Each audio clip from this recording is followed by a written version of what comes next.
নমস্কার বন্ধুরা, সুমতি kitchen with blog থেকে সবাইকে স্বাগত। আশা করি আপনারা সবাই ভালোই আছেন, আমিও ভালো আছি। আজকে একটা নতুন রেসিপি আপনাদের সঙ্গে শেয়ার করেছি, আপনারা প্রথম থেকে শেষ পর্যন্ত দেখবেন। আসুন তাহলে দেখুন। 3 পিস ইলিশ মাছ নিয়েছি। ইলিশ মাছগুলোকে ধুয়ে লবণ হলুদ মাখিয়ে দেবো। আর যে সকল নতুন বন্ধুরা আমার চ্যানেলে প্রথম, অবশ্যই চ্যানেলটিকে সাবস্ক্রাইব করবেন, পাশের বেল বাটনটি অন করবেন, সবার সঙ্গে শেয়ার করবেন, লাইক করবেন আর কমেন্ট করে জানাবেন আজকের কাঁচা লঙ্কা দিয়ে শুধু তেল ঝালটা কেমন হয়েছে। অন্য কিছুই আর দেবো না, শুধু কাঁচা লঙ্কা দিয়ে তেল ঝাল করবো, খুবই টেস্টি হয়। আপনারা একবার বাড়িতে বানাবেন। আসুন তাহলে দেখুন। এগুলোকে লবণ আর হলুদ মাখিয়ে নিয়েছি। এবার এইগুলোকে হালকা করে একটু ভেজে নেবো। আর লবণ হলুদ মাখানোটা আপনাদের সঙ্গে শেয়ার করে নিই। লবণ হলুদটা মাখিয়ে নিয়েছি। কাঁচা লঙ্কাটা একটু জল দিয়ে মিক্সার বাটিতে বেটে নিচ্ছি। আজকে শুধু কাঁচা লঙ্কা দিয়েই করব, সর্ষে দিয়ে করব না। এটাকে একটুখানি বেটে নিচ্ছি। কড়াতে সর্ষের তেল দিয়েছি। সর্ষের তেল দিয়ে ইলিশ মাছের তেল ঝালটা করব। আর তেলটা কড়ার গোটা গায়ে বুলি দিলাম, দিয়ে তেলটা গরম হয়ে গেছে। এবার মাছগুলো ছেড়ে দিচ্ছি। একটু হালকা আঁচে ভাজবো, খুব কড়া আঁচে ভাজবো না, মিডিয়াম আঁচে ভেজে নিচ্ছি। মাছগুলোকে এবার একটু উল্টে দেবো।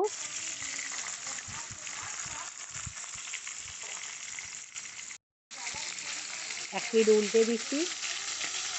খুব কড়া করে ভাজবো না, কড়া করে মাছটা ভাজলে তাহলে টেস্ট পাওয়া যায় না। অনেকে কাঁচা করে ইলিশ মাছ, আমি কাঁচা করব না।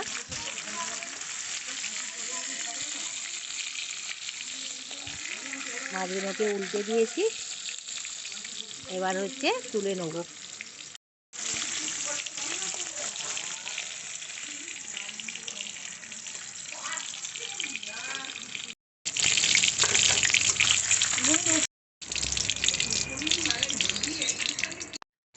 মাছ ভেজে তুলে নিয়েছি। আর কড়াতে অনেকটাই তেল আছে। আর যেহেতু এটা ইলিশ মাছ, এই তেলটার টেস্টটাও খুব ভালো হবে। কালো জিরে ফোড়ন দিলাম, দুটো কাঁচা লঙ্কা দিলাম, দিয়ে হলুদটা দিয়ে আর কাঁচা লঙ্কাটা বেটে রেখেছিলাম দিয়ে ভালো করে তেলের উপরে একটু নেড়ে নিচ্ছি। আর এটা শুধু কাঁচা লঙ্কা দিয়েই করব, কোনো ঝাল লাল লঙ্কার গুঁড়ো দেবো না। ঝাল লঙ্কার গুঁড়ো দিলে কিন্তু টেস্টটা ভালো হবে না। এবার কাঁচা লঙ্কাটা কষে নিয়েছি। জল ঢেলে দিলাম আর 3টে আরও কাঁচা লঙ্কা চিড়ে দিলাম ওপর দিয়ে। স্বাদ মতন লবণ দিলাম, লবণটাও আপনারা বুঝেই দেবেন। আর ঝালটা আপনারা যেমন খাবেন সেই রকম কাঁচা লঙ্কাটা দেবেন। এবার ঝোলটা ফুটে উঠেছে, মাছগুলো দিয়ে দিলাম। মাছগুলো দিয়ে একটুখানি ফুটিয়ে নেবো, তাহলে ঝোলটারও খেতে টেস্ট হবে আর মাছটার খেতে টেস্ট হবে। ওপর দিয়ে একটুখানি কাঁচা সর্ষের তেল দিয়ে দিলাম, তাহলে টেস্টটা আরও দ্বিগুণ হবে। তেলটা দিয়ে একটুখানি ফুটিয়ে নিচ্ছি। হয়ে গেল আমার ইলিশ মাছের কাঁচা লঙ্কা দিয়ে তেল ঝাল। এবার এখানের মধ্যে ঢেলে নিলাম। আশা করি আপনারা প্রথম থেকে শেষ পর্যন্ত দেখেছেন। খুব সুন্দর একটা গন্ধ ছেড়েছে ইলিশ মাছের কাঁচা লঙ্কা দিয়ে তেল ঝাল। আবার আর একটা কোনো রেসিপি নিয়ে আপনাদের সঙ্গে দেখা হবে। ততক্ষণে আপনারা সুস্থ থাকবেন, ভালো থাকবেন আর অবশ্যই আমার পাশে থাকবেন। নমস্কার।